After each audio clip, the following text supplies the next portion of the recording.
Hey, everybody, John Gums, Wednesday night, Dakota Grappler Live, coming to you from dear old big cold North Dakota. It's going to be warm over the weekend, but I tell you what, we are going to have some fun tonight.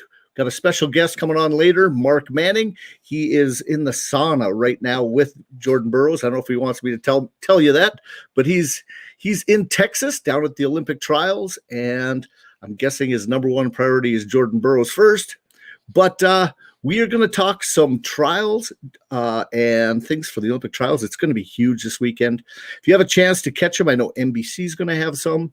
There'll be different places, and I'll put a link, hopefully, for you guys to catch some wrestling at the Olympic trials this weekend. Because I tell you what, I will be watching pretty diligently when I have breaks or you name it. I'll have it taped on my TV. How about you, Bill? Yeah, I'm excited. It's an Olympic trials week. I didn't think it was ever going to come. Obviously, we're a year behind, right? I mean, this is going to be the 2020 Olympics going to be happening in 2021. We got some really good brackets. I mean, it's the same as always. The Olympic trials are, to me, the greatest tournament in the world. You have, the World Championships, the Olympics obviously are awesome. But when we have all of these, straight up killers wrestling to be the best in the country, to go represent our country on the world stage, it's as good as it gets. No, I am excited for it. I mean, we're going to look at the brackets first. So everybody waiting for Mark Manning, he will be on later. He texted me and said, just give him a little bit and we'll see what we can do. And we'll go from there. So if you guys can be patient, or if you want to watch us go through the brackets, I'm hoping you do. But big news first for North Dakota. We are the 30th state to sanction women's wrestling for high school sports. I think that was a big move. We've been waiting for it for a couple of years, and the push is big. I tell you what, I had a lot of girls online today that were they said, and mothers that said they pretty much broke down into tears that this is such a great thing. It's just going to expand the sport. So I want to mention that first. And congratulations to all those girls wrestling in North Dakota and other places. We are making it bigger and better all the time. And let's go for a growth. This is going to grow the sport. Yeah, no, it was great news. We were really hoping it was going to happen. I felt a lot of us were assuming it was going to happen, but that until that vote comes down, it's not a sure thing. So I really want to give my my thanks to everybody, and I'm not going to mention all the names of all the people that have come before because I'll miss some. And but there's been a lot of people that have been working at this for a lot of years, and we're thankful to them. This is going to be a legacy that some of those people will be able to kind of hang their hat on for a lot of years, and none of them are looking for attaboys. They're just happy that they're going to see the sport grow, and it's going to be exciting. I can't wait to see what happens. You already start thinking about, hey, what's going to happen? What's going to happen? When's the state tournament? How's that going to change things at the state tournament? And how much fun will that be? So I'm excited to see it. I can't wait. It opens up so many possibilities. I love it. I tell you what, I was just talking to somebody online last night, and we were guessing now which teams are going to have some of the biggest numbers. And I tell you what, Central Cass had a nice team of girls, and South Border, both Class B teams in North Dakota. Then we have Grand Forks has really pushed it. West Fargo had some of their girls on the varsity boys. Maybe it'll affect their boys team more than it will the girls. Right. But, they did something different in South Dakota. They didn't have team state championships to start, but they did have the individuals. And they'll go through all the demographics. I know they got a couple more big meetings and setting things up and getting more commitments from more schools. The biggest transfer that I see happening in the near future is trying to get more girls or women's coaches also on the mat and in the room. And so this is going to be a growth for those women that are out right now in the United States that are wrestling in colleges and becoming teachers. We can get some of those into the wrestling room, and it's going to bring another style of wrestling because guess what? They'll probably still wrestle folk style, but a lot of these girls are going to bring some freestyle, some throws and stuff into the wrestling room, which you're not going to see in a lot of other places. So we're going to see kind of a growth that we haven't seen in North Dakota, I think, in this different styles. And maybe we'll get more spring wrestling. That's one of the big things that, we've always seen is that folk style right after for the kids wrestling for about the first 4, 5, 6 weeks after high school wrestling tournament. And then it all gets transferred over to freestyle and Greco. And so maybe we'll expand the freestyle a little bit more. That would be Greco. awesome. I think that'd be a huge change for the state and just bring us up another notch, another step up that ladder. And we'll have more of those guys wrestling like a Kyle Berwick at the next level. I really believe it. Yep. Definitely. Okay. Yeah, well, I just want to kind of throw back a little bit from this weekend before we get going on to the forward thinking here. But Matt Pack did a great job running a super, state kids folk style tournament last week. And I was not there on Friday night, but the duels, were fire. We had I thought a great tournament Saturday, really well run in a situation that, you didn't really know how many people were going to be there. It really ran, I thought, for pretty smoothly, as far as, as strange things can go. You didn't really know it was a different year. I mean, to be honest with you, things went smooth.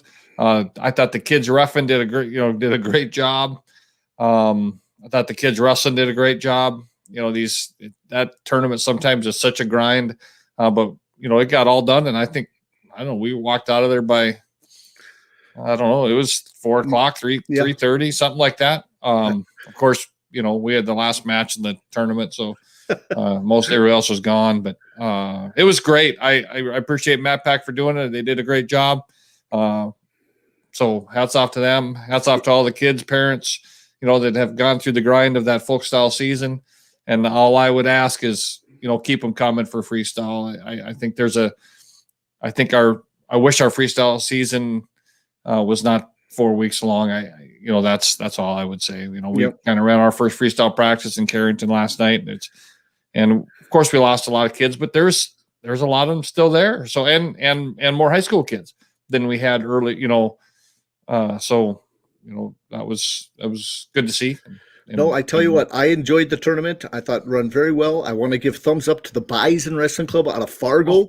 They wrestled superb. Matt Pack has won a lot of state tournaments, a lot of the dual tournaments, and they have nice numbers, good wrestlers, and that's an upcoming area. I know I talked to one of their coaches, and those are a lot of West Fargo Cheyenne kids. Those ones coming up, those 5th, 6th graders. And so look out, West Fargo Cheyenne. Wouldn't that be crazy to be in the push with, the Bismarck Highs, the Centuries, the West Fargos in the past, that have brought out some great wrestlers and have gone to the next level with NDSU and so forth. So I'll cut all that out and let's go. We're just going to talk trials until Mark Manning comes on. And we'll talk then a lot of Nebraska, a lot of Olympics, a lot of Mark Manning stuff. So hopefully he's sooner than later. And let's go straight. We're going to look at the Olympic trials brackets. Guys, come on here. Come back if you want to listen to Mark Manning's talk. Hopefully, if you do, just stick around and enjoy. So I'm going to add this to the stream, and you guys can take a look a little bit. Now, Bill is our master at this, and hopefully you guys can see this if you're on a big screen area. I can see it real well. But, well, if you can, hopefully everybody can see it. If you can't see it, we're, and obviously this comes out on an audio podcast. Lots of people just, kind of put this in the background and listen to us while they're working the next day. So, we'll try to describe it as much as we can besides being able to see it. But, this is the Olympic trials, right? To me, this is as good as it gets in our country. We've got just absolute straight killers in every bracket. We can start at 57 kilograms. The seeds to me are always a little bit strange on where they come about it. And this year it was probably even stranger because we had all these pro card matches throughout the year. They use some of those results. I don't know, how they used them all, but I'm not going to really get into a lot of seeds. I don't think I didn't see any that were, complete. It doesn't matter. You got to beat everybody in front of you, and you got to be the one, way over there on the right-hand side of the bracket when it's all said and done. So, but Thomas Gilman's the 1 seed. Dayton Fix is the 2 seed. These are, guys that are both, been on world teams in the past.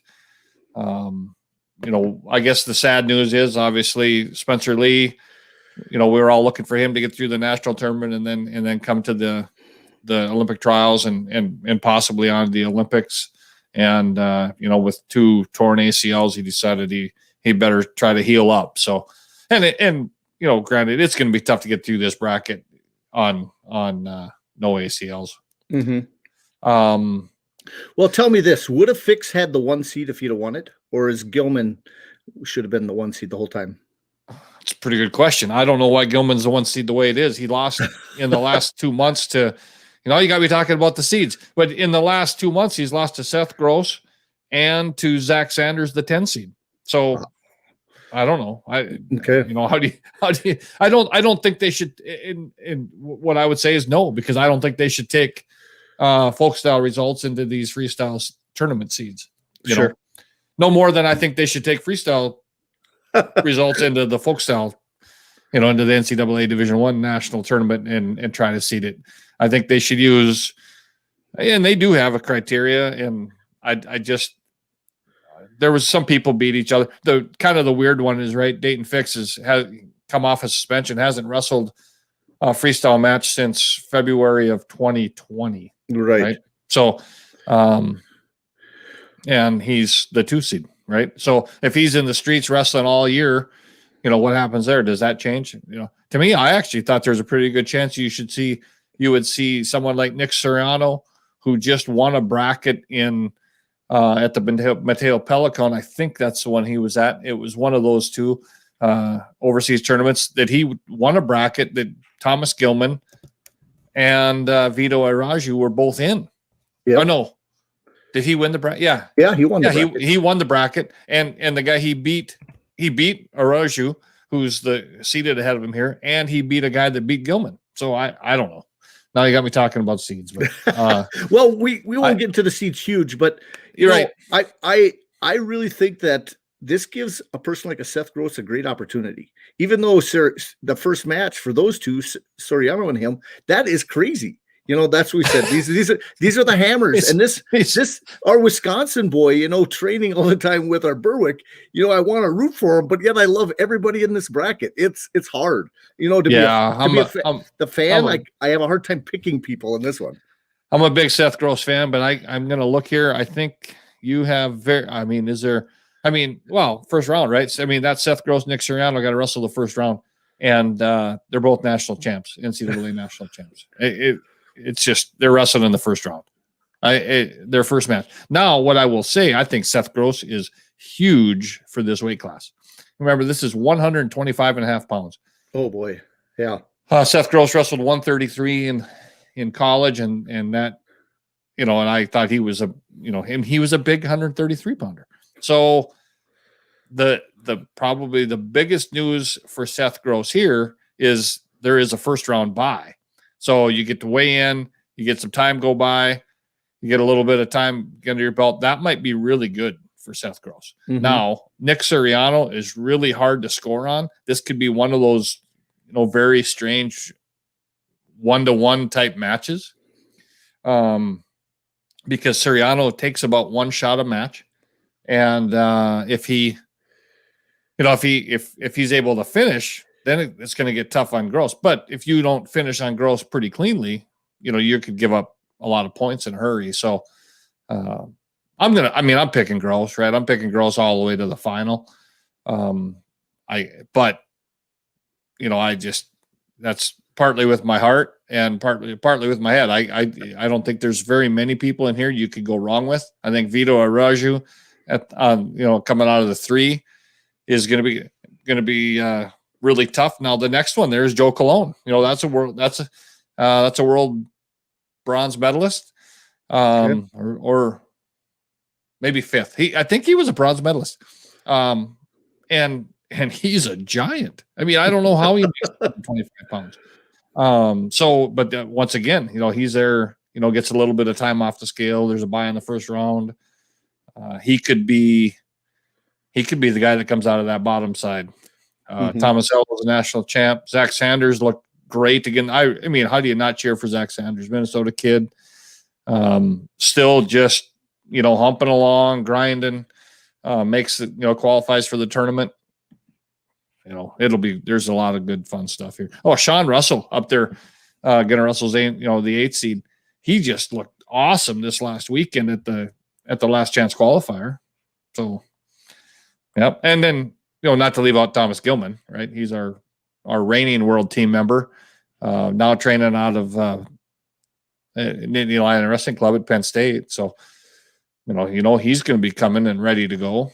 With the exception of one, weird, I would call it a mental lapse. He's winning that. He's in the finals against Suriano in that tournament here this spring. So, or this winter, it'll be interesting to see how that all shakes out. Okay, well, let's go up to the next one. Who's your pick at this weight class? You want me to make a pick at 57? Yeah. Well, okay. Ooh, you got me going there for that one because I think I'm going to ride Seth Gross also all the way to the finals, and I'm going to have him going against Fix. And one thing to remember, just so everybody kind of knows, is once they get to that finals match, that's a best 2 out of 3. That is always 2 out of 3, correct? Yep. And so getting it always into the finals, like Jordan Burroughs, like we'll talk about later, he has to face somebody 2 out of 3 times, right, or win the first 2 at least. How it goes. So those are kind of my 2 picks, but I was afraid for Gross in that opening match. I think Gross will slide into the finals if he wins that first one, but then I think Fix is going to be too good for Gross coming in the finals. I'd like Gross to win it, so I'm gonna just pick Gross. That's kind of how I'm gonna stick with that one. Yeah, I'm in.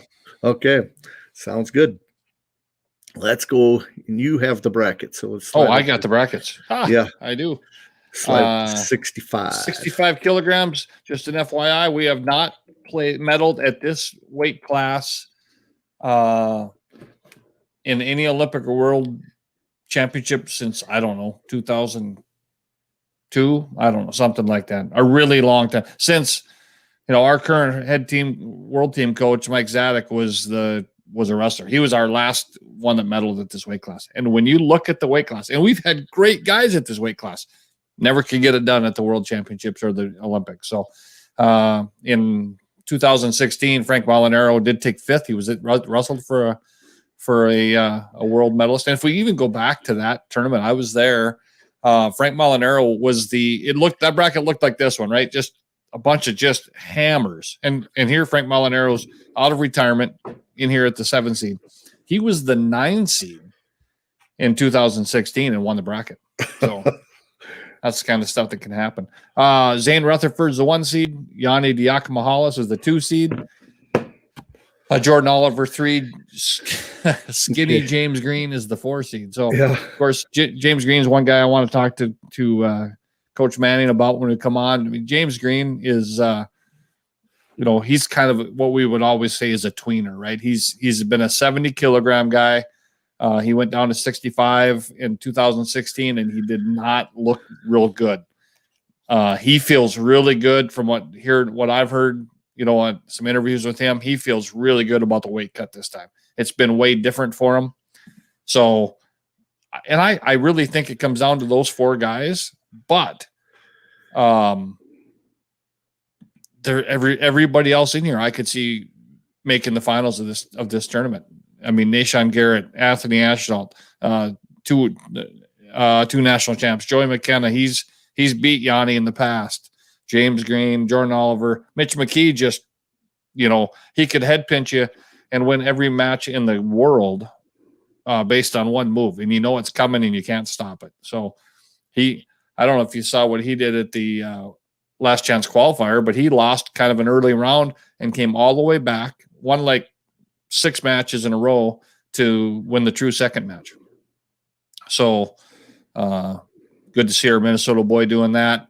Nick Lee, just won a national title. Frank Molinaro wrestled for a bronze in 2016. Evan Henderson was was another guy that looked great this last weekend. He was the winner of the last chance qualifier. And then Yanni. Yep. What do you think about this bracket? I just saw this from Serrano tested positive for COVID today and was reported that he won't be competing. However, I just heard that they might be granting him a second test. Okay, well, I'm picking Gross over Suriano. Okay. Wow. Well, I wonder if they'd reseed it. That's a good question. Huh. Interesting. Well, we made it through D3s, D2s, NAIA, and D1s without a positive test. And then we end up with one no. Oh, there's Coach Manning. Yes, definitely. Hey, you want to say hello to Mr. Manning? Hey, Coach, how are you? He's got his phone, so we'll doing great. We'll see how John. this goes. Sorry for not a problem. Sorry, not a problem. No, you got more important things. You got Jordan Burroughs you got to take care of. Yeah, we had a late workout today. Well, we had two workouts. So we just running. The traffic's a little bit different down here in Fort Worth, Texas than in Vermillion, South Dakota. So yeah. Yeah, you could get a sweat going down there. Today you'd have to put on the old plastics. Well, let me introduce myself. Right. We got to talk on the phone just a little bit. I am John Gums. I'm the owner and editor of Dakota Grappler. Been around the sport forever. Started my coaching career in South Dakota. I'm a North Dakota boy, but lived down there for 10 years and then started Dakota Grappler while I was down there. And so I've been promoting the sport since 1999 for both North and South Dakota. And basically invited you because of your ties to South Dakota. And of course, it's a pleasure to be able to get some of the D1 coaches on here. And so I do appreciate you coming on. Over to my right, on the other side, that's Bill Holton. He's my right-hand man. And he knows as much college wrestling as anybody I know. Yeah, that's a stretch probably, but it's awful. I do follow it quite a bit. So just a big fan of the sport, been around it all my life. And he's coached a lot too. He's coached at all levels. And so, no, I tell you what, the first kind of questions, now we were doing the brackets. Now you've been involved with freestyle wrestling a long time. That's kind of one of my first questions is how did you get involved in the freestyle aspect versus coaching in college? Well, I wrestled 5-6 years after college. I'm kind of on the freestyle circuit. So I was able probably, just to travel, I got to wrestle down in Cuba, over in Russia and Turkey and Bulgaria. So I had some of my first world travels were with the sport of wrestling and just traveling, on freestyle teams overseas and getting exposed to international wrestling. And obviously, just trying to make, world Olympic teams. I tried to make the Olympic team in 1988 and finished 5th, but just that experience, I fell in love with it.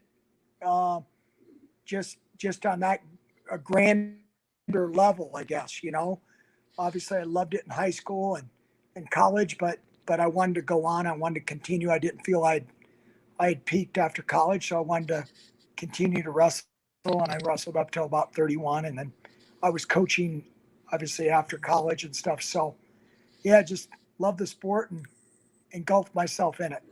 Okay.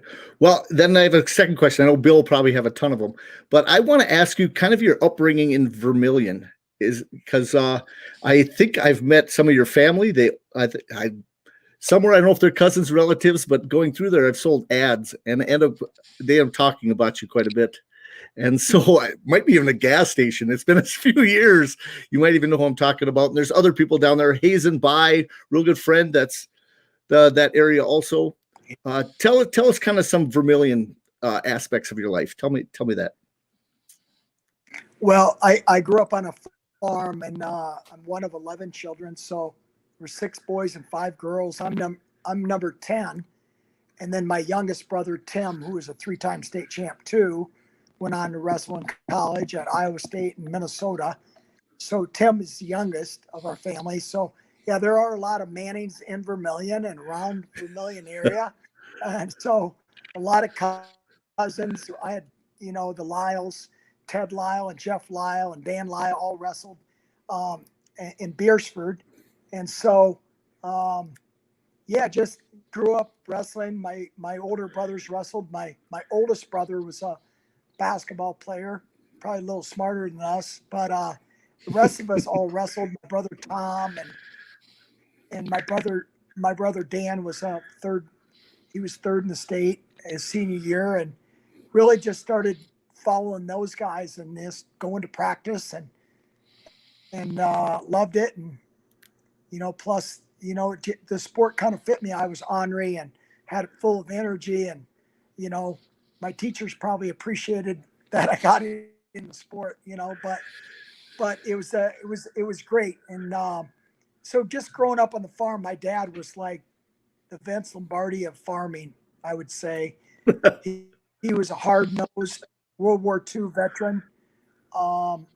Just instilled, him and my mom's instilled a tremendous work ethic in us. And my mom's 96, alive today and going strong and rides her bike. She's a stud. But my dad passed away about 20 years ago. But just growing up on the farm, just you had to lend a hand. You had to be learn how to be a great teammate, because the experience I had growing up was you always just pitched in. It wasn't what you got from it. It was what you were adding to the family value, doing your job, doing your whatever was assigned to you. And you didn't talk back. You just did it. Yep. and if you talked back, you got in trouble. And so it was a pretty easy. Dad was very black and white. He was not messing around. And so he was very intense. And, when you're younger, you're a knucklehead because you think, oh, he doesn't know anything. And then, when you're 18, you can't wait to get off the farm. And I was one of those guys. I couldn't wait to get off the farm. And I knew that wasn't for me. So I was very motivated to getting a scholarship and finding a way to college and getting a new way of life. I knew I didn't want to farm. But then once you're 23 or 4, you appreciate your folks so much more. And just the values they instill in you. And you just, in Vermilion, you didn't really know better.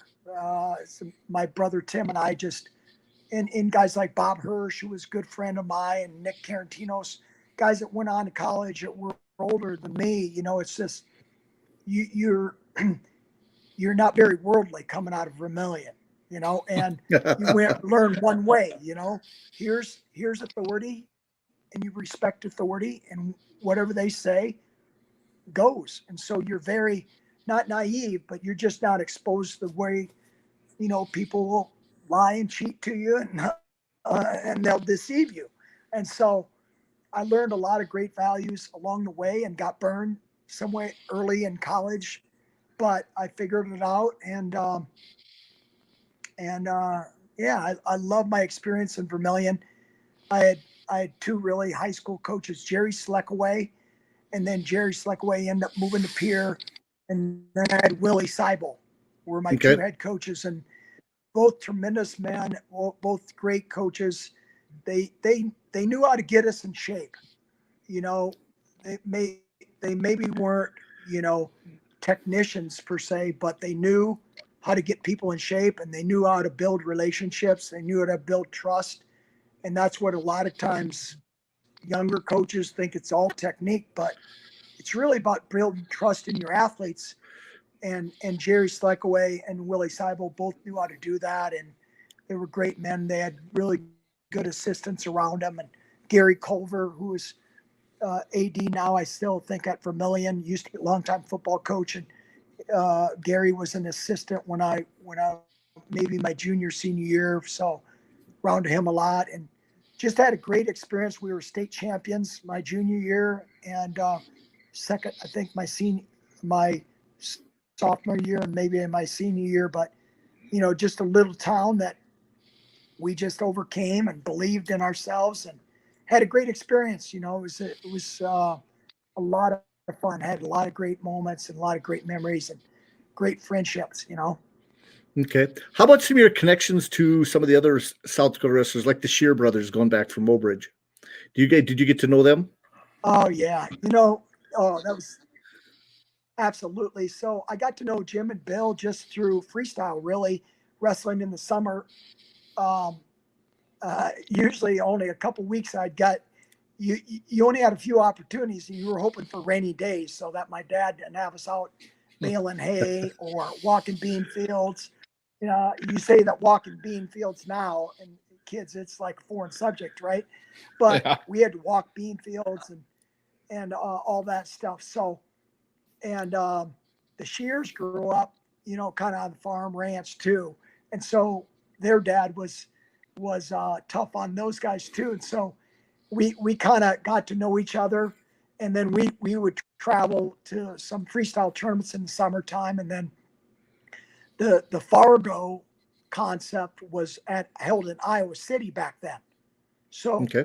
I remember going to Fargo when I was 8th grade. I don't even know if I could, but as far as like, I think you had to be a freshman, but I think I know I went as an 8th grader, and I went almost every year. One year I had an injury, I couldn't go, but yeah, Jim and Bill and we'd hook up in the summertime and go travel around to some tournaments, maybe over in Iowa and Esterville, over in Sioux City area. They'd have some freestyle tournaments and just seeking competition. Those guys were hungry like us. They wanted to be great. You just didn't really know what being great was, but they just wanted to be their best. And so I knew Jim and Bill, maybe my sophomore year in high school, and then we just became Okay. great friends. And then yeah, we ended up going to college together. Mm-hmm. Yep, definitely. No, I tell you what, Jim was out in California for a while. I think when I first started coaching in Mobridge, and Mobridge is right on the edge of the reservation. And I attracted the bunch of kids to come out that had never come out before, and he sent me like 50 pairs of wrestling shoes for all the kids. And so I appreciate he was involved with USA Wrestling USA Wrestling at the time, and chairman of different things. Yep. So, and Mobridge has got a very rich history wrestling wise. They've struggled many times over the last few years, but I tell you what, South Dakota, it's kind of like not the right word of being naive on how good their talent is, because they've always had the hard work ethic. They have this drive that is beyond something. Same with the North Dakota boys. There's something that's why you love them in your room. Usually they're to-do wrestlers. They're the ones that you tell them to do something, and it's usually not a problem, and just go do it. And you saying that was just brought up all that to me. How about tell us one story about let's go Randy Lewis, another South Dakota boy. Give us one Randy Lewis story that's PG. Man, I wrestled Randy when I was in 7th grade. I made varsity, and I wrestled him. I'm sure my brother Tim, he has a encyclopedia for memory. I'm not sure where, maybe the Mitchell invite or something. I wrestled him somewhere, and it didn't last long. Were you one of his pin victims? I was one of his pin victims, but my brother Brian wrestled Dakota Wesleyan, and my brother Brian wrestled him in the state finals their senior year, and at 126. And same thing, his goal was, Brian probably could have went up a weight class and dodged Randy Lewis, but he wanted to wrestle him, even though he probably deep down in his heart he knew he was going to be a pin victim. But Brian wrestled him, and he always tells Randy, "Hey, I got in on your leg. My goal was to take you down." He said, "Yeah, well, I gave you the leg until I fed you the leg so I could pin you." So I can hear that coming. And it was great. Randy went on to Iowa, but Iowa recruited me out of high school because Randy was telling Gable and Jay Robinson at the time that you should recruit this guy. And so I really wanted to go to Iowa out of high school. They didn't offer me as much as Nebraska did, And my dad said, hey, you're going to pay for your scholarship. So you're going to go where whoever gives you the most money, which is so ridiculous. I wouldn't have done that. But I was offering me, I think, 40%, 50%. And Nebraska was offering a full ride. So it was like a 5-second decision by my dad said, you're going to Nebraska. And so I would never do that to my son, but my dad didn't know. He didn't have a college education. He was just a real hard worker, and he was a dollar and cent guy. Hey, how are you going to pay for that other 50%? You go to Iowa. But that's where my heart was. I wanted to go there, and they recruited me. I would, but it is what it is. That's just life lessons that you learn, and you figure it out. I would have taken out a loan, but I was too scared. It showed me how to do it different. So it's just things have evolved so much, and you just, it's just how it was. So now let's talk a little bit about your transition coming from Northern Iowa to Nebraska. A little bit there. Now you had coached a little bit down south, but then when you were the head coach from Northern Iowa, you were there for 3 years. Is that correct? And then you went there to Nebraska. What was your big draw to go back? Was it just the old alma mater? Were you pulled in? What was the pull to come to Nebraska? Well, the deal is that Northern Iowa, I loved my experience at Northern Iowa. I learned a tremendous amount. I was an assistant 8 years at North Carolina and then 4 years at Oklahoma.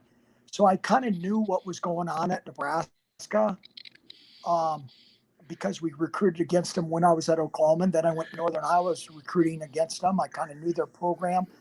And one of my assistants, Brad Penrith, former Iowa star, was one of my coaches, was at Nebraska, and I pulled him away to be coaching with me. Steve Hamilton was an Iowa State 4-time All-American, was one of my coaches too. And then Tolly Thompson. So Tolly was a former national champ at Nebraska. So those guys were all coaching with me at Northern Iowa.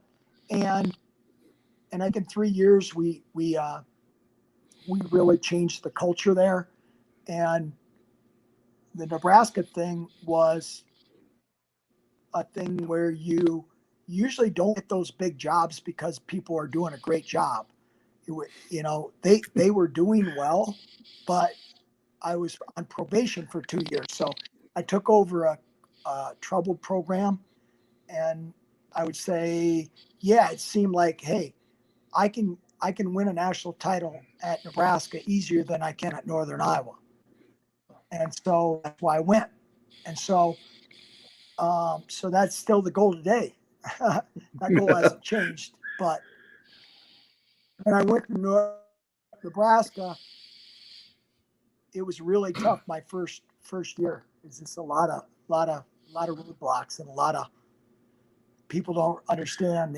When you're on probation 2 years, you're down 2 scouts, and so just a lot of stress and negativity, a lot of just a lot of things you learn that it's not being in a messing room. It's about making people. So just well, a lot of challenges. It was growing pains. Delightful challenges, as Danny, my college coach, would say. Yeah. And then growing pains, and you just a lot of people working against you. So. Oh yeah. And sometimes you got to take that mentality that you are the underdog. John. I was thinking that, as you're the underdog in a situation, that you got to rise to the top, and it's that pressure you can put on your guys. It's a motivation thing for me my whole life. A lot of times you always put yourself in that situation so that, guess what? That pressure is a privilege. And if you respect it, you'll thrive. Yeah. How about the transition? Yeah, now I know Bill's got a ton of questions. I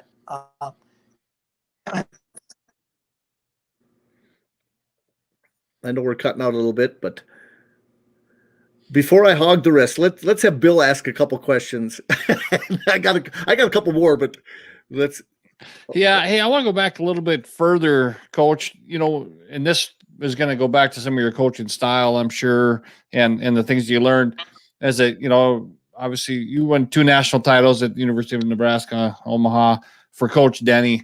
Tell me, this is kind of a softball, but tell me, what Coach Downey, meant to you, has meant to you over the years, and what a great friend and mentor he's been.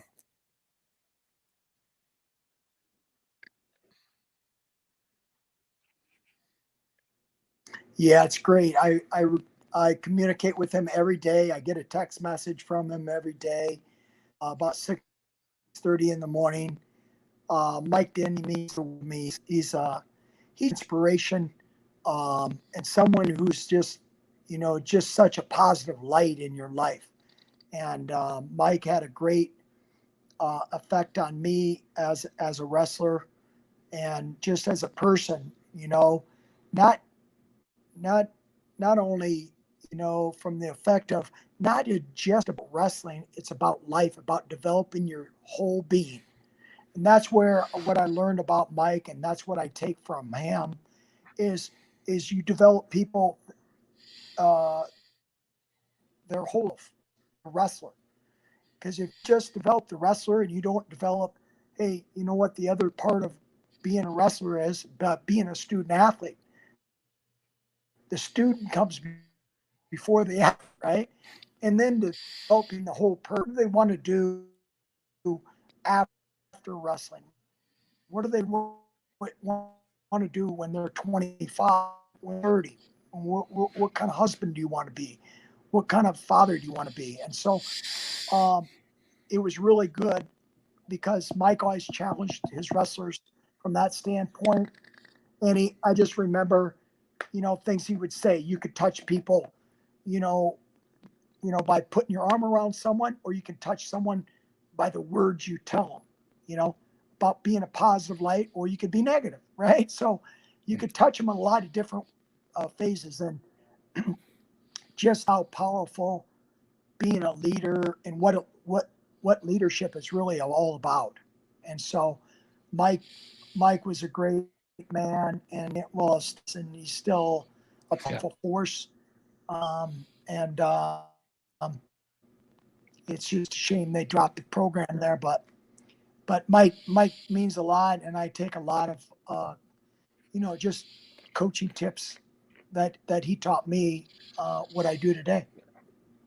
Yeah, I bet. Well, and what a coaching tree, and I guess you guys would almost kind of be brothers, right? I mean, all of the coaching tree that come underneath from Coach Downey have had so much success at not only the college level, but you just know there's high schools all over the country that are filled with Coach Downey disciples. So.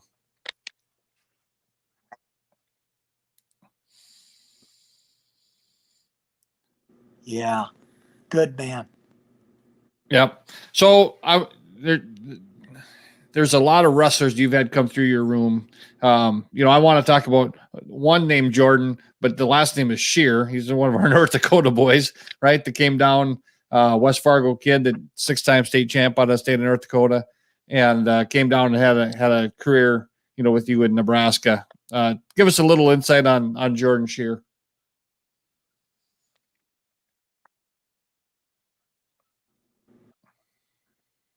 Oh man, Jordan, obviously a 6-time state champion in North Dakota. And Jordan, what when you talk about being the best student athlete you possibly, and that's Jordan Shear. Just outstanding character, mature, easy to coach, man, because he's always wants to do the right thing, he wants to give 100% effort. So Jordan, like all guys, you don't go undefeated. And Jordan, when he was in our program, he had a competitive weight class. His senior year, he was our varsity guy, and he placed in the Big Ten. And just just a tremendous competitor, tremendous person, and sometimes wanted it too much. You know, those guys where he wanted it so much he didn't always show his true talent in the 7 minutes, where in an hour and a half practice, you know, he was at the top of his game. But just a guy that we really actually wanted him to come back for another year. He had one more year. He graduated 4 years and was accepted into med school right away. So there's early acceptance. And I remember called me up. He said, "Coach, you know, it was in February. That's very early to get he wanted to go to University of North Dakota. That was his first choice. He applied to about 4 other schools. North Dakota was his first choice, and they were Jordan's first choice. So he was selected right away. And Jordan, I remember, called me up, told news. I'm like, "Oh, that's awesome, Jordan. You want to do it?" And he said, "Yeah, Coach, you know, I love wrestling. I'd love to do it, but I just can't pass it up. This is my dream." And so, man, just happy for a young man like that. And just, you know, he's going to be so successful because he was already prepared coming out of high school. And we just had the benefit of being Jordan and just the trademark that he laid in our program and left within our team and his teammates. Yeah, that's great to hear. It doesn't surprise any of us that have watched the kid grow up, and I know I talked to his dad at the North Dakota High School State Tournament and kind of heard, you know, where he's at right now in the college scene and in medical school, and things are going great. And I engaged to be married, and he's, you know, going to be the great young man that we've, you know, always thought he was going to be. And we're appreciative that, you know, we had another Division I athlete come out of the state, and you gave him, you know, the shot down there. So that was awesome. Tell me about the Jensen brothers. Both boys come out with not many accolades out of South Dakota, and wrestling a lot for you.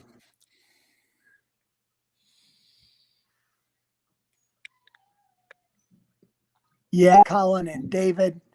I mean, I think 6 straight years they were our heavyweight starter. And you know, Colin was a guy with a lot of talent, and he really built himself up his junior and senior year. He really committed to the weight room, and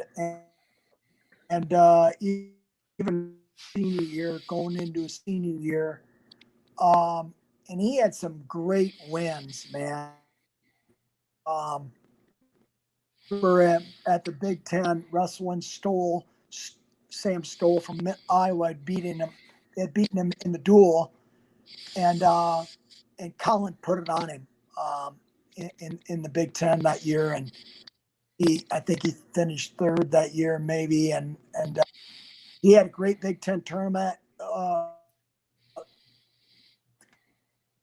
Kind of the work for David wasn't even going to wrestle in college. He was just going to school at Nebraska. And then I know his dad called me up maybe in November and said, "You know what, in school?" I said, "How's he doing?" He said, "Good, but he's bored." And he played football in school, and obviously he can't play football down there, but he's bored and he wants to wrestle. Would you let him come on? I'm like, absolutely. And you know, I think David weighed, when he left, he weighed 280. He just spent a tremendous amount of time in the weight room building himself up.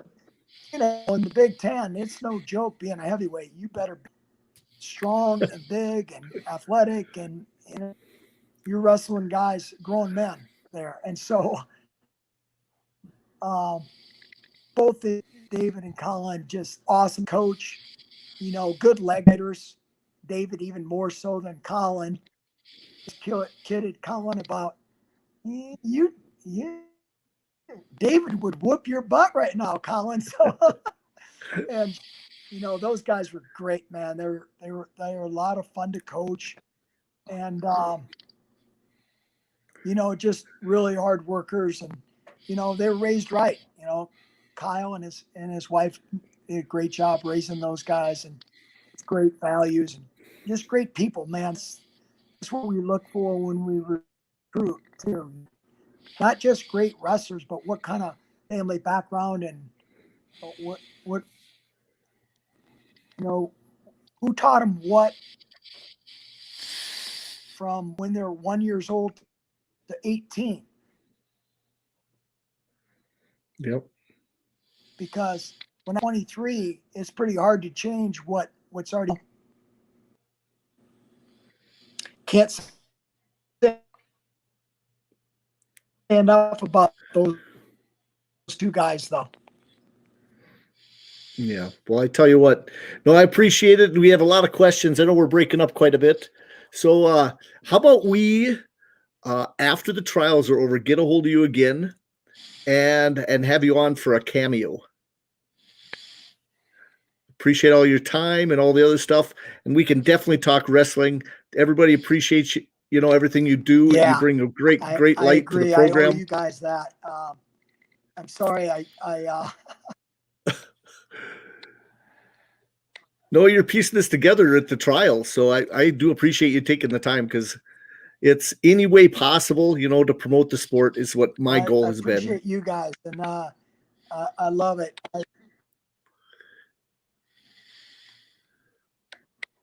All right. Sounds great, Coach. We appreciate you coming on. Tell Jordan good luck.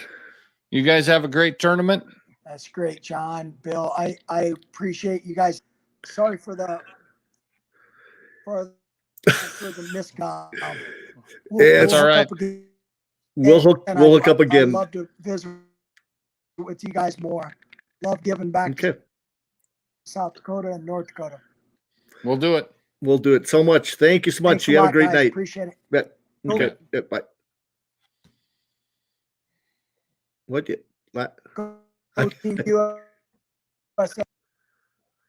He's saying something. All right. Thanks, guys. Appreciate it. Okay, you bet. You have a good night. Yeah, we have a few audio issues, but I tell you what, he's a great guy. Everybody says it. And when I talked to him on the phone the other day, it was just like I knew him. It's one of those wrestling connections. When you just start talking wrestling, it was again, another one of those soul lifting opportunities. And I wish we could add a little bit, a little better connection.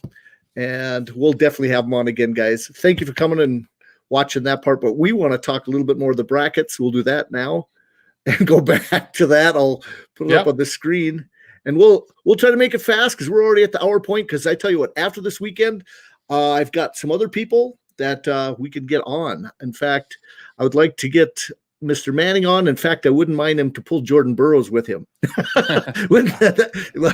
See it kind of pull. I thought maybe he'd peek around the corner straight from the sauna tonight, getting a workout in or whatever. Jordan Burroughs walk by or shoot. Missed that one. But no, looking over at my list, a couple people that I wouldn't mind getting on soon. A Lincoln McElravy, that's for South Dakota. I wouldn't mind getting on. I did have Barry McCleary, I wouldn't mind for something right around this time, or Dale Beckman. We'll get some people on. So I'll do some seeking out of some opportunity to talk to some people, and we'll be on with that. So let's just talk some brackets here a little bit more. I am so excited. I watched something. If you have an opportunity, I put the link out there. Flow Wrestling did this thing, the Dake Burrows Bad Blood series, and it was on Flow, which you had to pay for originally, but now it's over on YouTube. They moved over there, and you can watch it for free. It's about an hour long, and it was just so fun. It brought back that rivalry that I want to watch those matches again this weekend, because if they should meet. Now, if they don't, it'll probably be the biggest disappointment of my weekend, but we're looking forward to that. Yep. Definitely. Well, we were at 65 kilograms when the coach joined us. We kind of hit this. I'm not sure, is there any big matches in there that you're excited about before we get to yes. Who do you think is going to be in the semis, the finals? Well, the Oliver Yanni match should happen. I got a feeling, Yanni, I got him winning the whole thing, but that's what I picked on my bracket. On the other side of the bracket, oh shoot. I don't have James Green has looked good at times this year, and so has Rutherford, but I just believe it's Yanni's turn here. Yeah, I think any four of those guys, Zane, James Green, Jordan Oliver, or Yanni could win this bracket. I am gonna pick Yanni because I'm gonna cheer for Yanni. You and I are on the same page today. I'm not even 100% sure. I love Jordan Oliver. I love James Green. I like Zane Rutherford. I'm just afraid. I'm not gonna Zane. Here's the other thing we have to go back and talk about. This weight is not qualified for the Olympics. So whoever wins this weight is not an Olympian until they go to the last chance qualifier for the Olympics, and qualify the United States for the Olympics. I forgot all about that too. Yeah. All of the women's weights are qualified. I think this is the only one in the freestyle. I think there's one Greco weight. I think we have a few Grecos to qualify, but maybe two. And then, this one, well, no, I don't think 86 is not qualified. No, David Taylor qualified it at Pan Am's. Yep. So This is the only one. And this one here, Zane Rutherford would have qualified at the Pan Am's up in Ottawa a year ago, but he was beating the guy from Argentina, beating the brakes off him, getting ready to tech him, and was doing a leg lace, and the guy reached back and pinned Zane. And I have a hard time forgetting that. It pains me. So I'm going for the other three guys in the bracket. But Yanni's my guy. I just love watching him wrestle. I can't watch him wrestle enough. If he's in, I think he's healthy. But I really like Jordan Oliver too. And this is, I would say, Jordan Oliver's going to wrestle here. If he wins the tournament, he's going to wrestle Olympics. I think I would say if he does not win this tournament, he's leaving his shoes on the mat. Yeah. I think, obviously I'm worried about that match for Yanni more than any other one, really. Yep. But hey, I'm a big JO fan. So he's another one that's huge for this weight. I know the weight cut's tough on him. I think the weight for Yanni is very, I'm going to say easy. I think for Rutherford, it's a pretty good cut. For James Green, it's a huge cut. So it'll be interesting. Let's don't forget how good Anthony Ashnault is.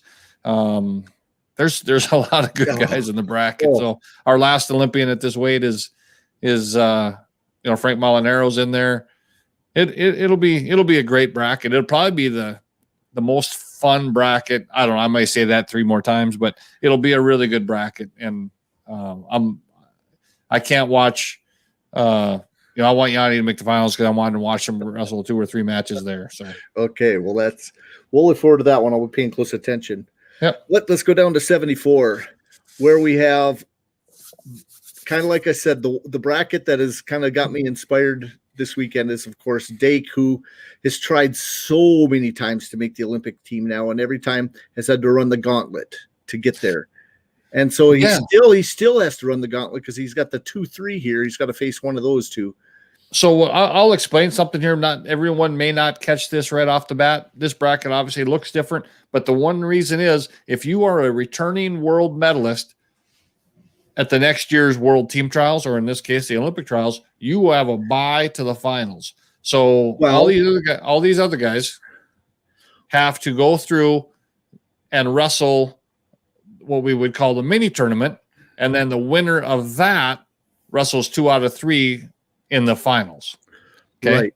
But explain what happens to Dake here. Dake was the world champion, but he was at the weight class above a non-Olympic weight. Yes. So then they do give him a little break. They give him a bye to the semifinals of the mini tournament. So he really will only have to wrestle 2 matches before getting the semis and the finals. Now in the past, he's had to wrestle a full, and these all happen, they in a lot of these cases, they've been all in one day. So, a guy like Kyle Dake will have to wrestle a whole maybe wrestle 5 matches against killers like we're looking at here, and then wrestle 2 out of 3 with Jordan Burroughs. Or in 2016, Dake actually went up to 86. I think he weighed in at about. He was way less than 86 kilograms. 86 kilograms, like 189 pounds, and I think he weighed like 180. Yeah, they said he was halfway between the two weights, and he made the finals. I mean, he went 2 out of 3 with the Jaden Cox, who ended up being a bronze medalist at the Olympics. So, I mean, obviously Kyle Dake is tremendous. So, but in here. You got Jason Dahl, 3-time national champ. David Carr, national champ a couple weeks ago. Logan Massa won the last 2 U.S. Opens. Tommy Gant is, a 4-time All-American. Evan Wick, All-American and a couple-time Fargo champ. Vincenzo Joseph, 2-time national champ. Chance Marsteller, cadet world champ. 4-time Pennsylvania state champ, undefeated in high school. Just destroyed the field this last weekend at the Last Chance qualifier. And they're all going to try to get to Kyle Dake and then on to Burroughs. I do think this is a 2-man bracket. As good as all those guys are, I think Kyle Dake and Jordan Burroughs are head and shoulders above everybody else. He did wrestle in one night a month or so ago, Vincenzo Joseph and Jason Nolf, and Techfald Nolf and beat Chenzo pretty easily. Yeah. So it's hard for most of us to even understand how good these guys are that are all the way over on the left side of the bracket, and think that the guys on the right-hand side of the bracket, Kyle Dake and Jordan Burroughs, can be another level above. I mean, but that is just the case. And we all know Kyle Dake's a 4-time national champ and all that kind of stuff, but he is so much better today than he was when he got out of college. And Jordan Burroughs is so much better today than he was when he won the Olympics in 2012. Jordan Burroughs, is most people know, which doesn't seem to make sense, but he's a 2-time national champ. He's been our world team member since 2011. So he's got He's got a number of Olympic and world championships and a number of world medalists. So. How about this? Would he, if he lost, let's say to Dake, would he put his shoes down?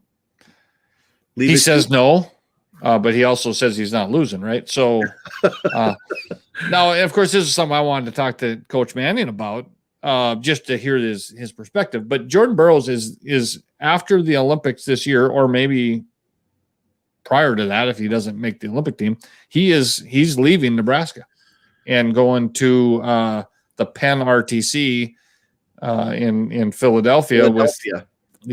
So Jordan says he's training through the next cycle. But think about this: the next cycle now is only 3 more years. True. Right? We got a COVID year, so it's a little bit easier yet. And Jordan Burroughs is he is a smarter wrestler. He lives it. He lives the life. He lives the life. He's a great family man. He trains right. He's been the face of USA Wrestling since 2011. I would almost say he's been the face of wrestling in the world since 2011. Wow. The Iranians love him. The Kazakhstans love him.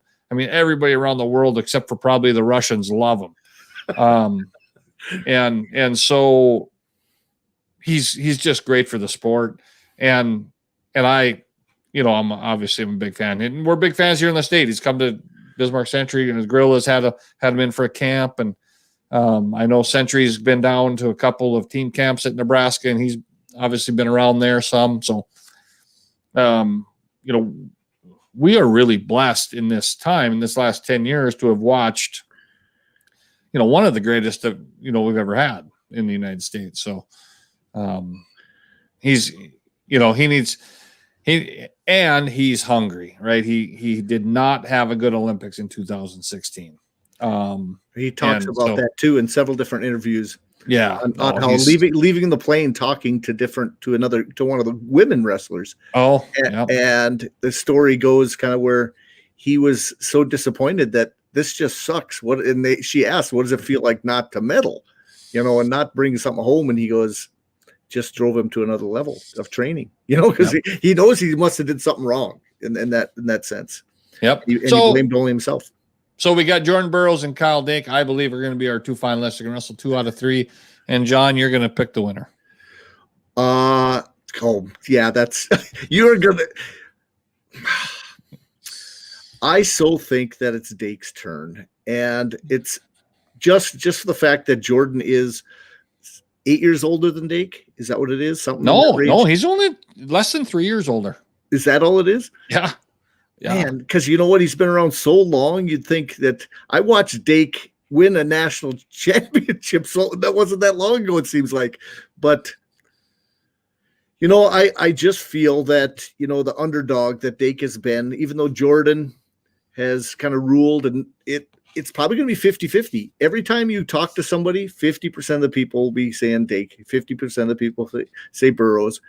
And you'd like to say, guess what? It is the champions to be taken down. But this is the one opportunity, because maybe this is the time that either Dake has done too. He's done everything. He's a 2-time world champion himself now. And gosh, if you can't break through, it's, who's the next king of this? Or is it going to be Jordan Burroughs, the king forever at 74?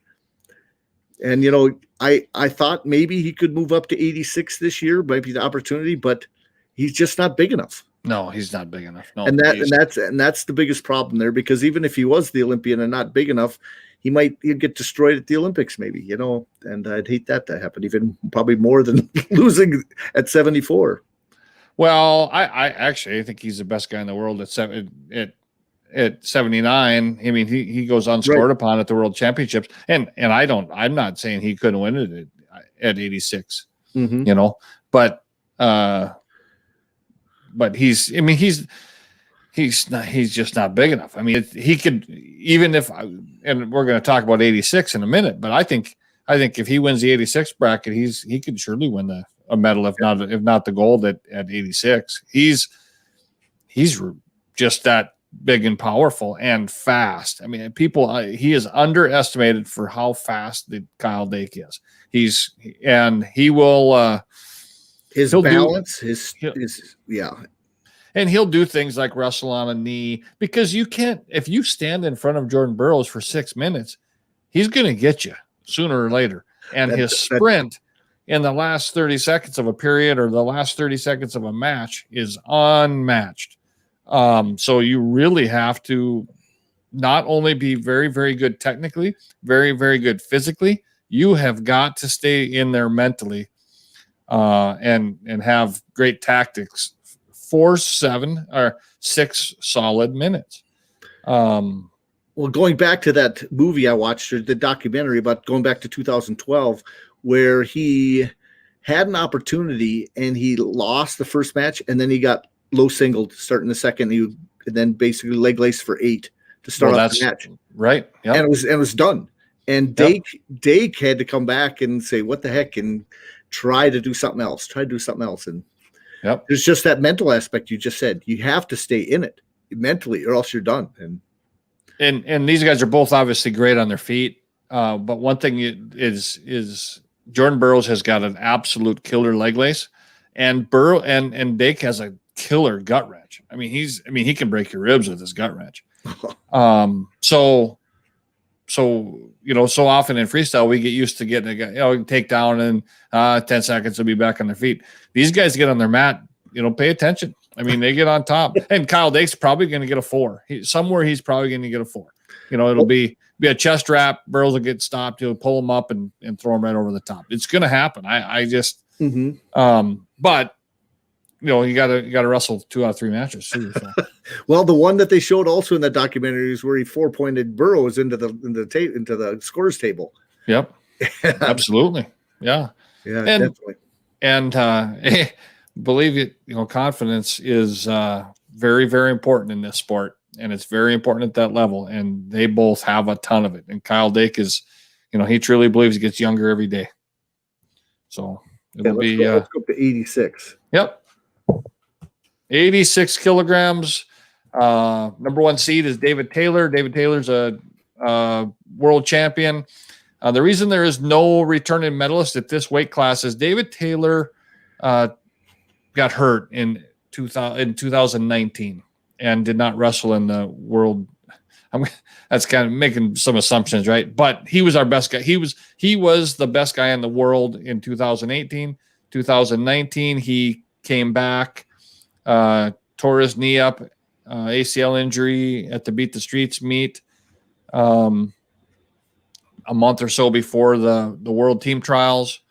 Did not wrestle in the World Team Trials. And your number 3 seed, Pat Downey, won the World Team. He won the. Actually, in that case, David Taylor was sitting in the finals, and that's they have in the World Championship years, the non-Olympic years, they have what's called Final X. So it's a whole different event on a different day, and they wrestle the 2 out of 3. Well, Pat Downey won the mini tournament, so then he's scheduled to go wrestle David Taylor in the Final X. Well, David Taylor had torn his knee up and was trying to rehab and get through, and then he just finally had to call it. Didn't wrestle, so Pat Downey was our world team member in 2019. Did not place at the world world championship. So that's why there's not anybody over there sitting in the finals. But this bracket is full of landmines. David Taylor's a 1 seed. Zahid Valencia is a 2 seed.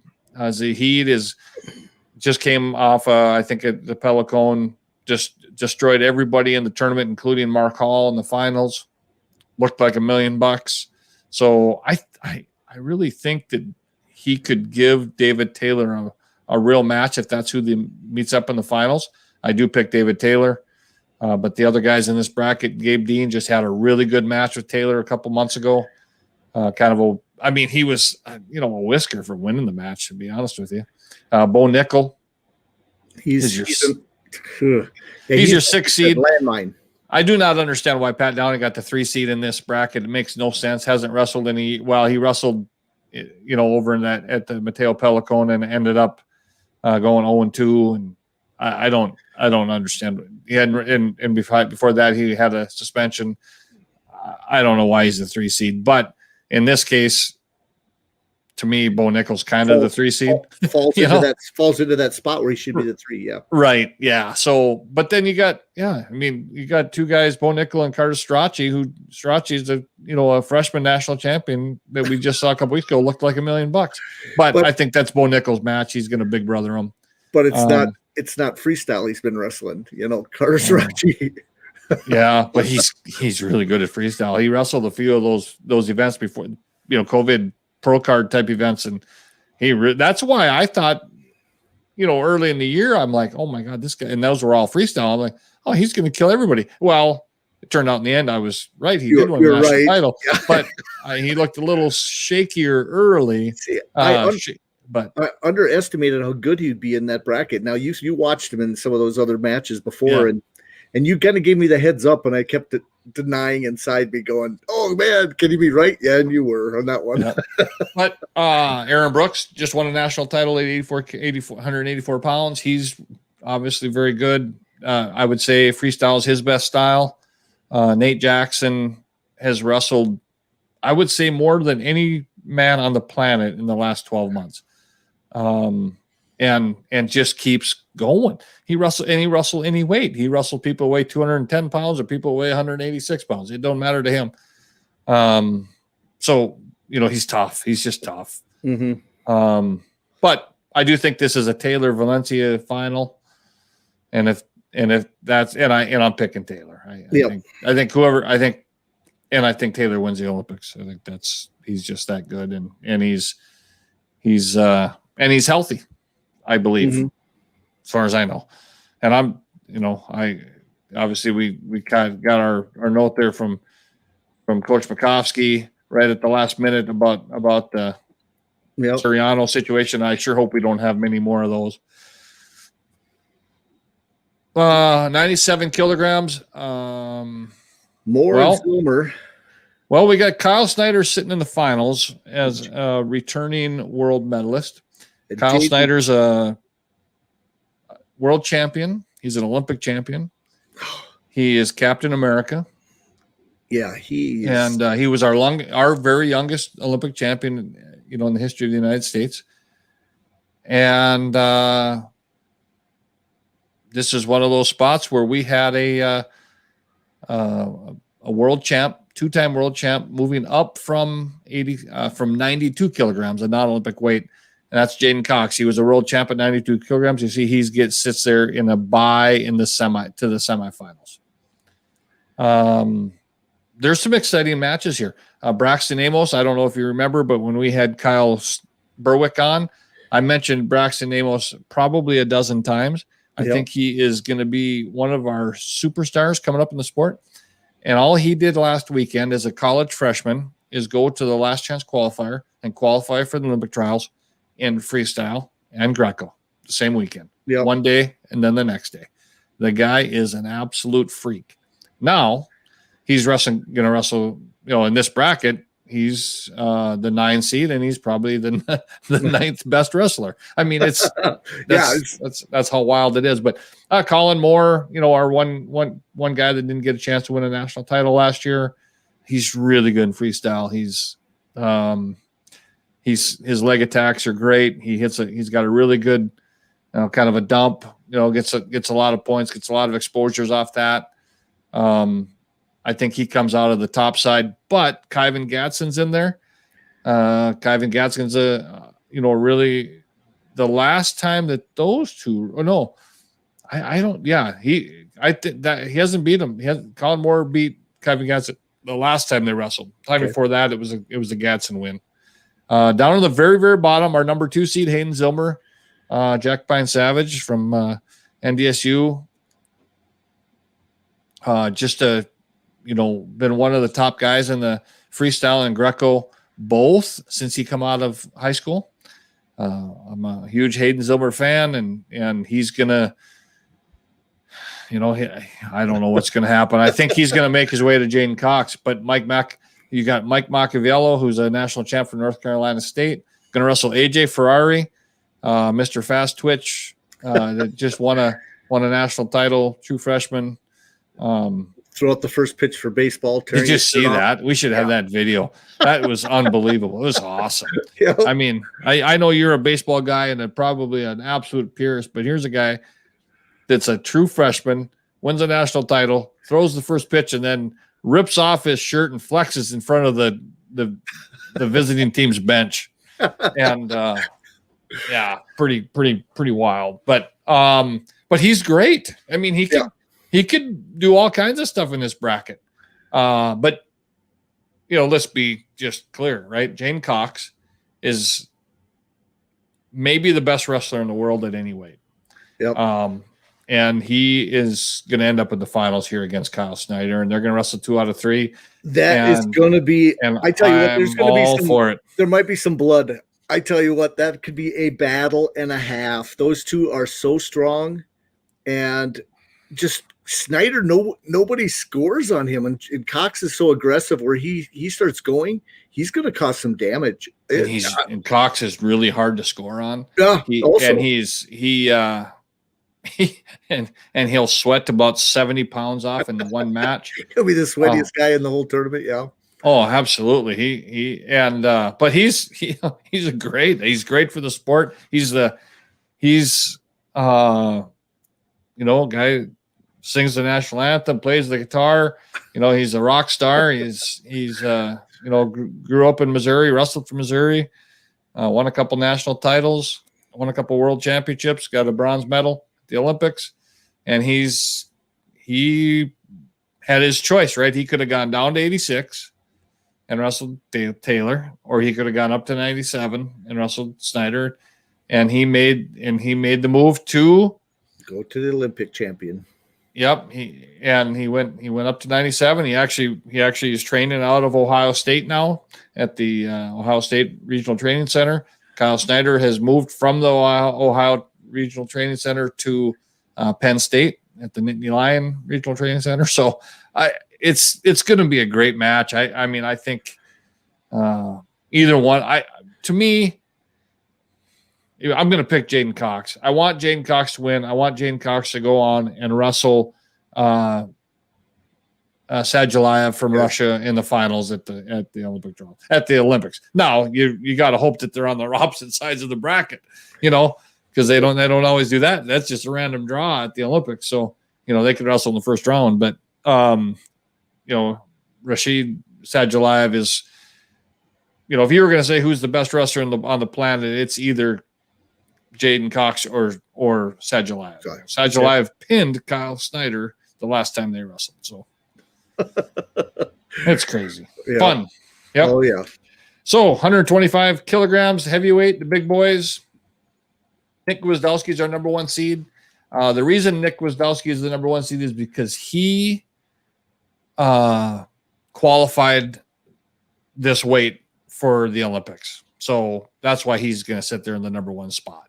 In the last, whatever, in the RTC Cup back, whenever it was 4 or 5 months ago, he did lose to both Mason Parris and Gable Stevenson. So if people would look at that and say, well, geez, we know that happened. Why is he ahead of those guys? So that's the reason. He qualified the weight for the Olympics at the last. He placed fifth at the last World Championships. He's been our world team member for about the last 3 years.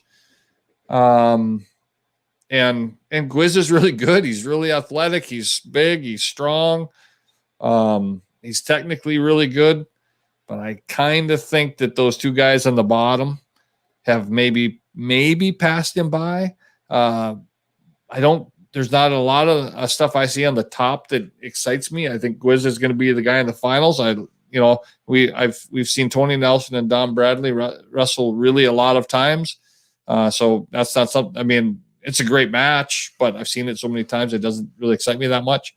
I think Gwiz beats whoever comes out of that. I think it'll probably be Dom. I'm cheering for Tony, but it'll probably be Dom. Then on the bottom, Mason Parris, he beat the brakes off at Kirkfleet at Big Tens.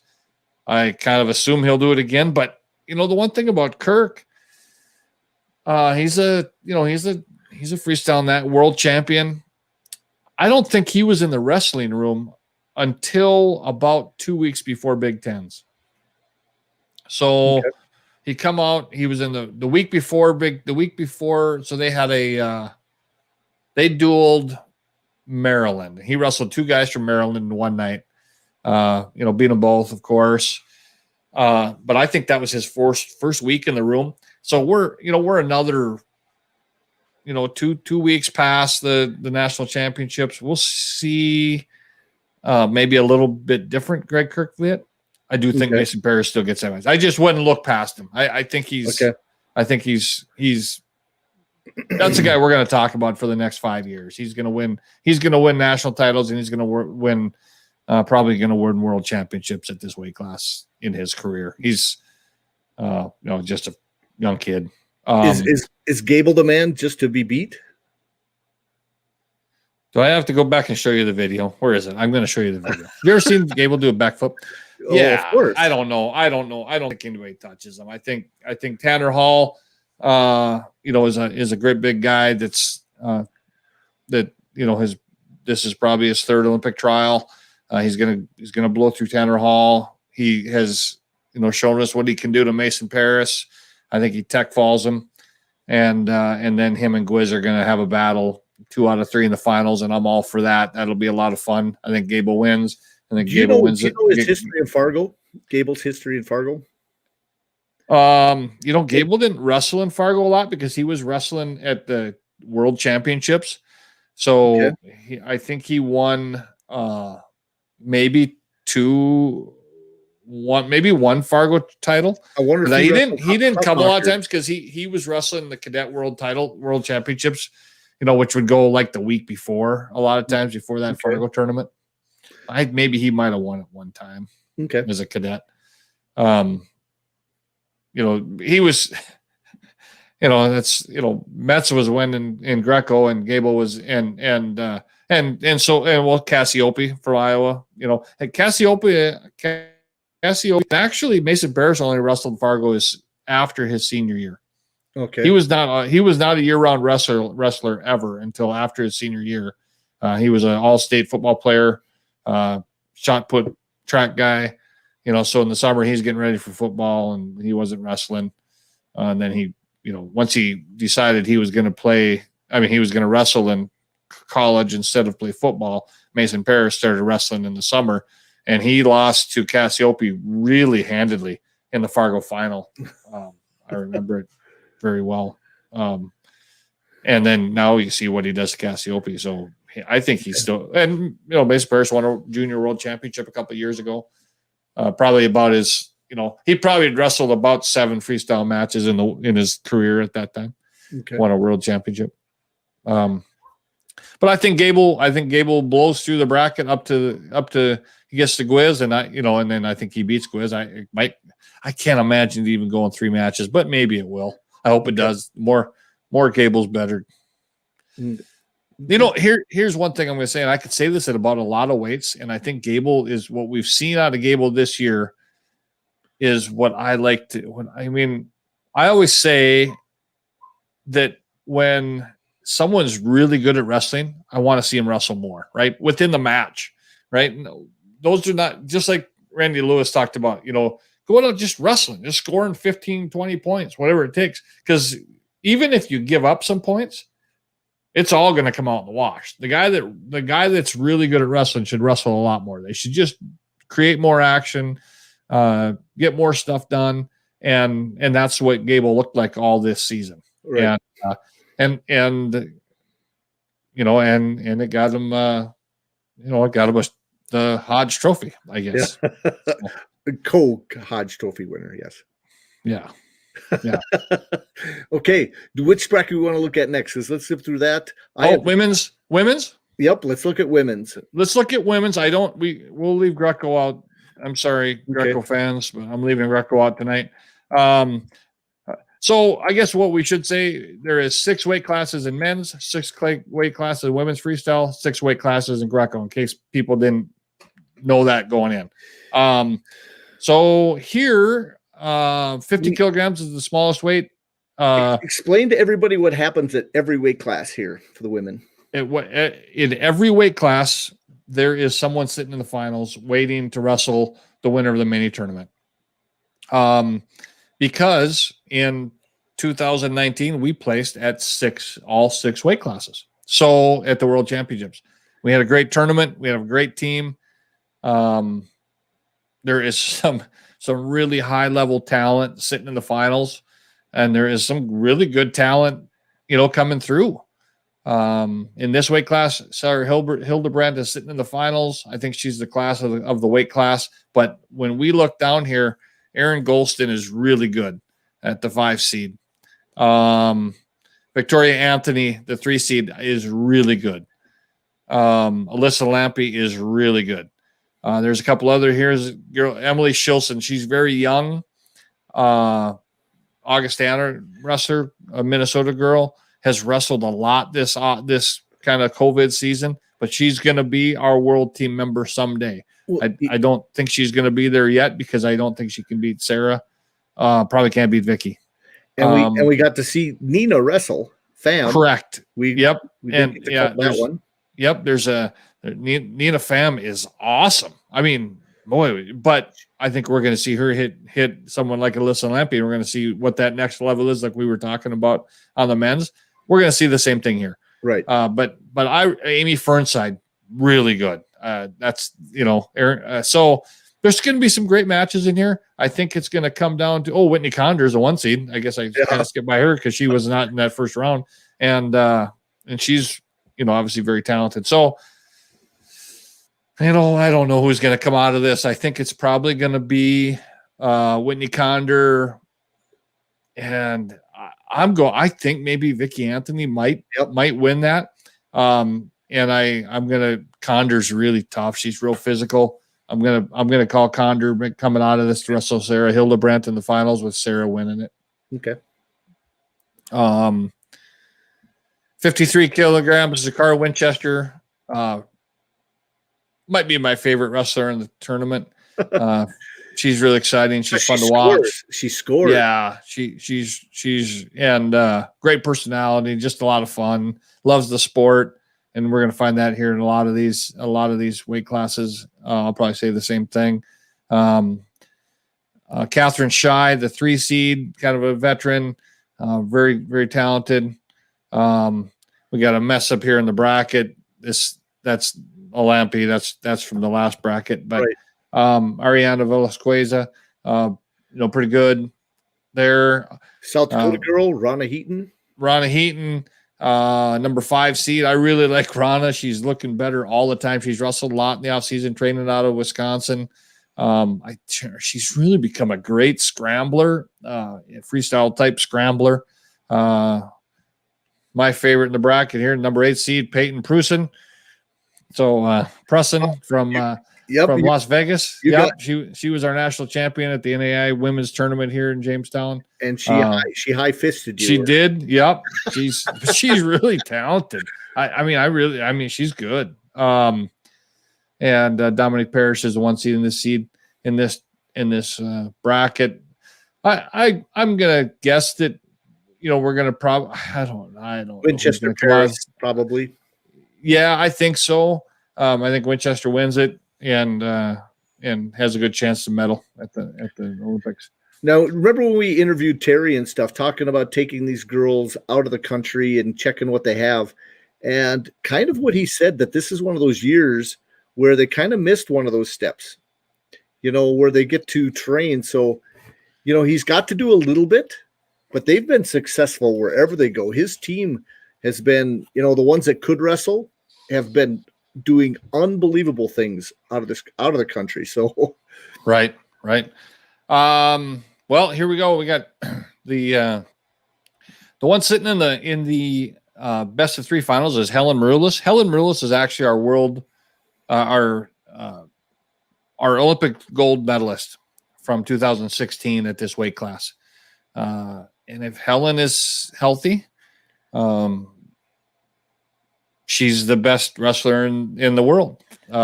She struggled some injuries since that time.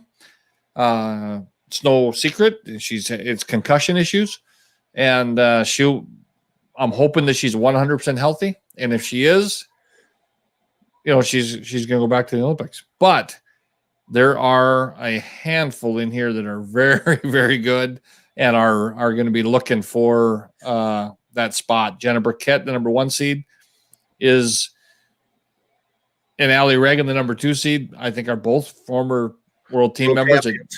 And then Shauna Kemp, our Jamestown women's coach, is the number 7 seed. So we get to see her. I'm trying to see who else was in here that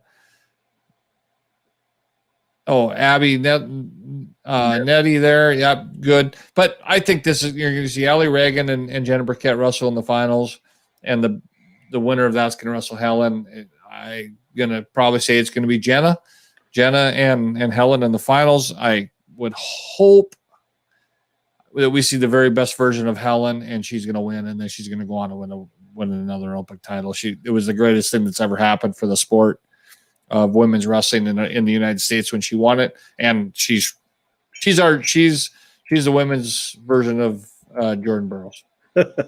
Yep. 62 kilograms. Kayla Miracle is sitting in the finals. Maya Nelson and Macy Kilty I think are, to me, are probably the class of this weight. I don't know that anybody really is that close. Puliani, Estrella Beauchamp, we got to see at the national championships here in Jamestown, as well as Desiree Zavala. They both qualified. One won the title, and the other one had already qualified. So, but another one, actually, Julie Salada, very, very good. If she's healthy and she gets on a run, she could make it to the finals. I actually might pick Julie Salada to come out of the bottom bracket here. Kind of a this veteran might be there. the one opportunity. Kayla Miracle, if anybody might lose a spot off the team, this could be one of those brackets right here. She struggled in, was it Kazakhstan or whatever? I don't think she placed. Yep. But so she's going to have a battle. Tell you, she trained, for a couple years with the Brand's boys in Iowa, and now she's down in at Arizona State training with Perry, and I think her head's really right, but she's very physical. I mean, she'll about knock your head off with a club. She's tough. So 68 kilograms, Tamara Mensa stock. Dynamic. That's how I'd describe her. Dynamic. Scores points. Looks great. She, world champ. Forrest Molinari is the top of the bracket there. She's another one that's really good. Glade down at the bottom is very good. This is going to be, some really good matches in here. I think they're all going to try to get to, Tamira. Molinari, I think, will win this bracket and wrestle a 2 out of 3 match with Tamira. That is going to be a slugfest. I'm picking Tamira to win the bracket. So here's the other thing. What we did see not that long ago is Tamira wrestled Adeline Gray, your one that's your athlete sitting in the finals, and Tamira won that. So that should tell you a little bit about Tamira. She bumped up a weight class and beat Adeline Gray, a world champion, at the weight class above. So Tamira is, one of the best wrestlers in the world, obviously. Right. And I went back and watched her wrestle the girl from Japan, Dosho or something like that, and just looked so good and physical, strong. And, that I was listening to the announcers, and of course it was our buddy announcing it, and he says this is a chance for her to lose, and she didn't. She dominated. So yeah, she's good. Here we got. I actually think Victoria Francis at the bottom, and at the 3 seed, Precious Bell is sitting in there. Precious Bell's really good. She could be the one to come out of that bottom side. And the top side, you got.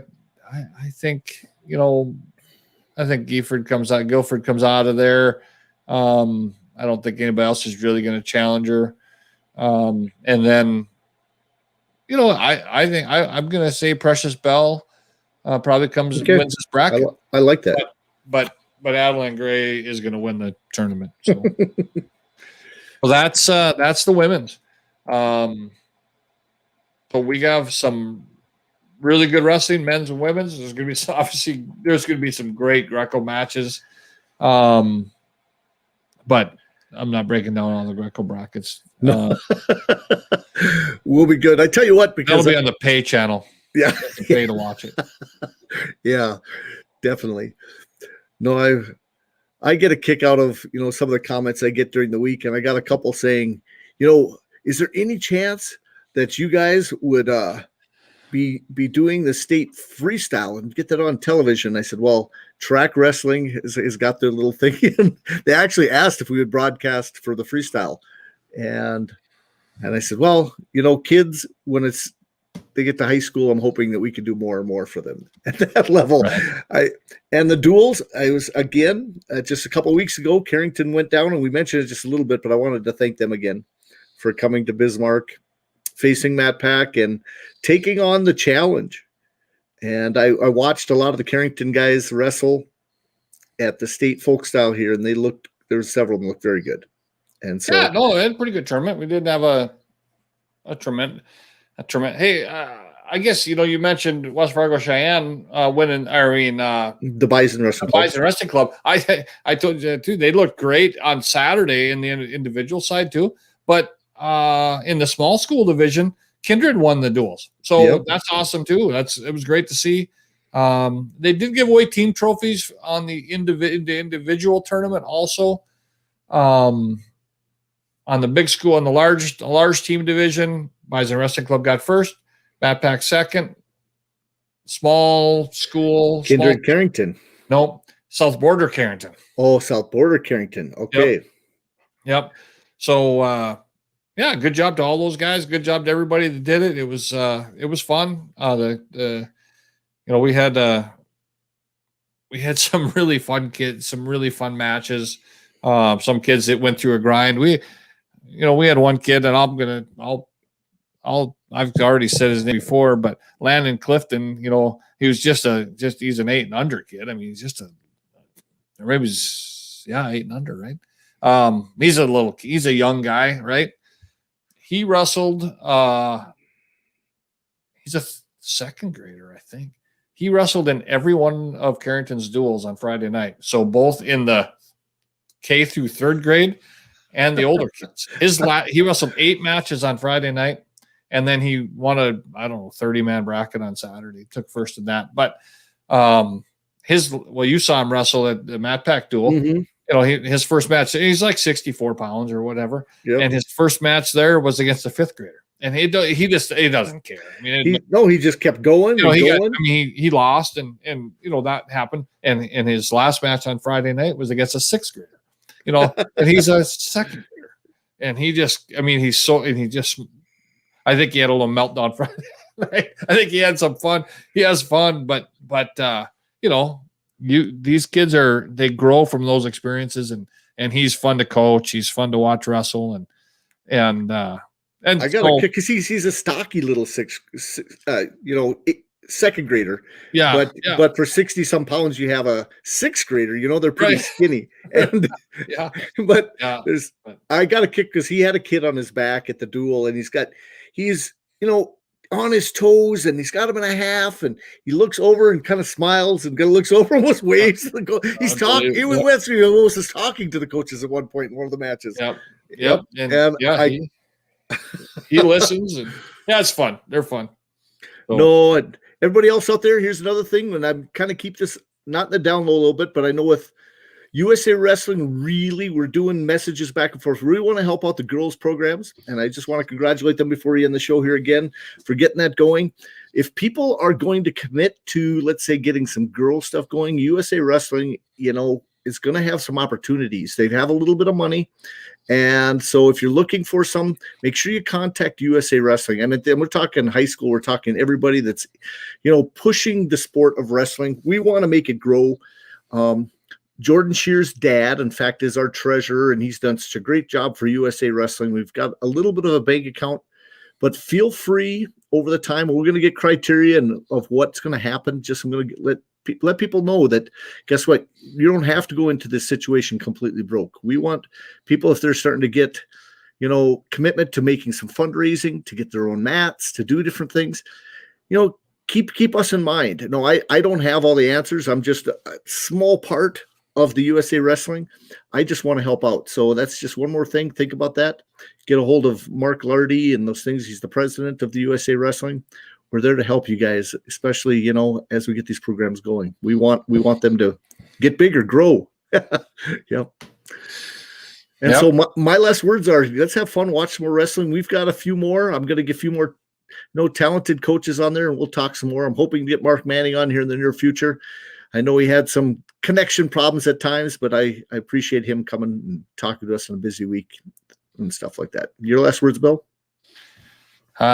Just get out there and watch some wrestling, promote some wrestling. Get your kids to watch some wrestling. I think the more that we can do that, the more they'll enjoy it, the more they learn. They see, they kind of see what's out there, what's possible. I think Coach Manning's a pretty good example of a kid that came from a small town in South Dakota, and ends up as a 2-time D2 national champ, wrestles on the world team for 3 years, and here now and this is obviously what I like to talk to him about, but now he's not only a Division I wrestling coach in the Big Ten, but he has coached an Olympic champion. Yep. And he's been the assistant in 3 Olympic games in the freestyle. He's been to the worlds many, many times.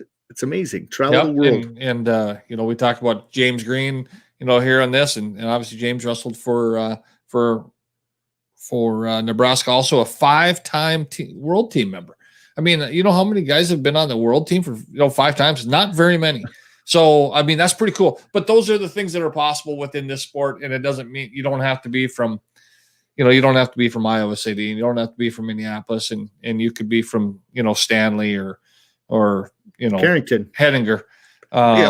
So, just get these guys out there and watch some stuff and build some dreams, and now's the time that we always say, right? The summertime wrestling makes wintertime champions, and not the only that, but, and I'll kind of throw this out there, maybe more towards the high school level, junior high level. These summer events, whether it's Fargo, junior nationals, junior duels, the freshman sophomore duels. I know we have a team going this next week from the state. Probably the week after that is the junior high duels, and then elementary. Those are the experiences that build lifelong friendships for these kids. We had Brandon Metz and Jared Franek on last week, and Billy was on teams with those guys, as well as kids from all over the state, many of which I saw coaching at the state folk style this weekend, which was fun. But those are huge events. I mean, they're build great relationships for these kids, and they're memories that they'll have forever. I was watching the NCAA. We were talking about, obviously watching the NCAA Division I national tournament, and I think there was 3 guys in the semifinals that Billy wrestled in the summer at tournaments. So I mean, it's kind of fun when you go back and watch. So parents, encourage your kids to wrestle in those events. Kids, get out there and wrestle in them. Step up and take the challenge, and there's no pressure. Just go have fun. No doubt. Also get those opportunities for camps. Gorillas are having a good camp. Kyle Berwick is coming back to do a camp with the Gorillas, along with Ripplinger. Who else was in that? There was a couple of ones, NDSU wrestlers coming. So I'll get some more information out for some camps. That'll be right around the corner too. Get some summer wrestling in, have some fun, and enjoy it. Promote the sport, guys. Do appreciate everything. You guys have a great week. I'll have some more media stuff out there for our next guests. You guys have a great week.